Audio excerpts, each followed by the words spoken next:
The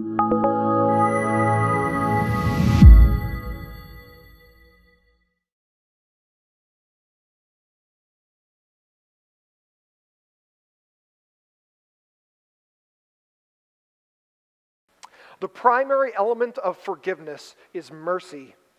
Forgiveness is not possible without the offended party desiring reconciliation to the degree that they are willing to take the loss or offense with no recourse.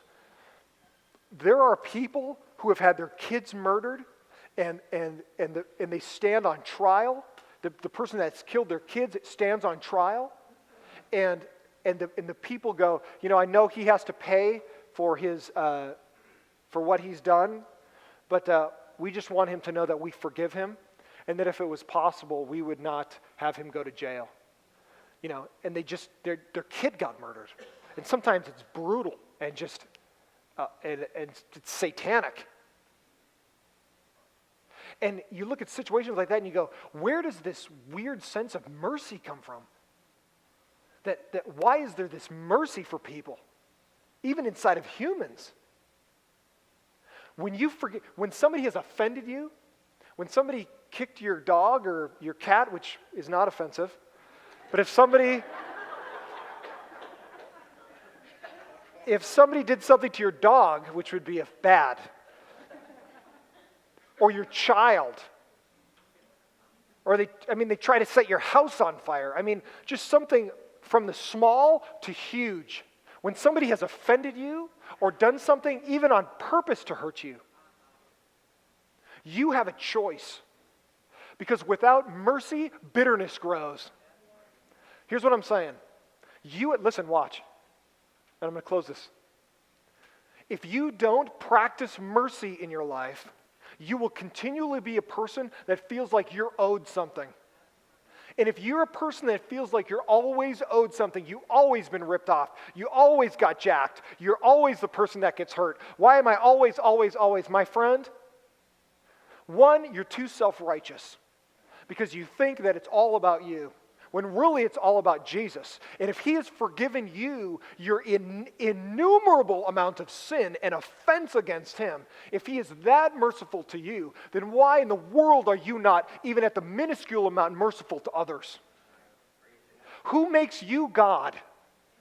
Who makes you God? Who makes you the decider of, I have mercy on you, but I'm going to hate you forever till I'm dead?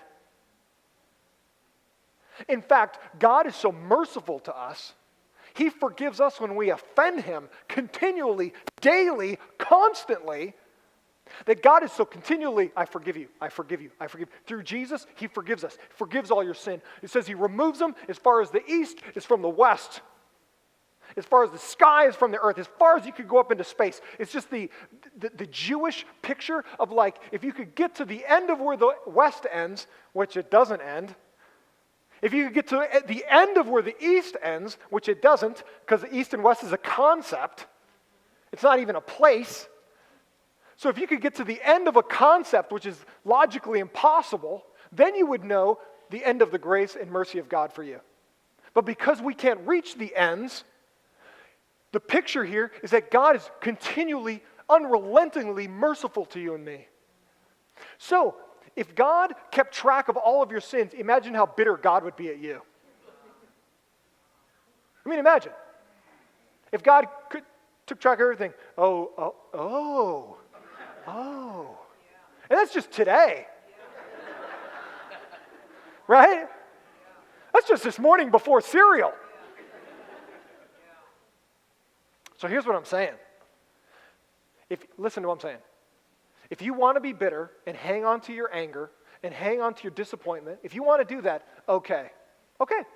If dad disappointed you, or he's not around anymore, or somebody did something bad to you, and in the past you've been molested, this kind of thing, there are things you and I need to work out in our past. I'm not discounting that, but what I am saying is you cannot allow people that have offended you to continually become offense in your life. Because here's the thing. Bitterness only dissolves self. It doesn't do anything to the other person. Bitterness, when you've been offended, the poison that sits inside of you only destroys yourself. We think if I'm going to stay angry and hateful and bitter, if I'm just going to stay in the state, then they're really going to be hurt. Nope. They just drive their car. They're going on with their lives, right? So here's the thing. When you forgive others, you are the most like Jesus.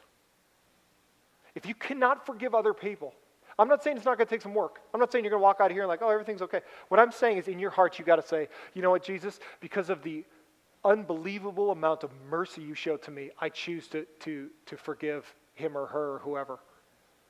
You know what I'm saying? I'm not saying it makes everything okay. I'm not saying it makes all the problems go away. I'm just saying at some place in your heart, you have to say, I am going to forgive others when they don't deserve it. I am going to have mercy on someone else because God has shown such great mercy to me. That's what I'm saying.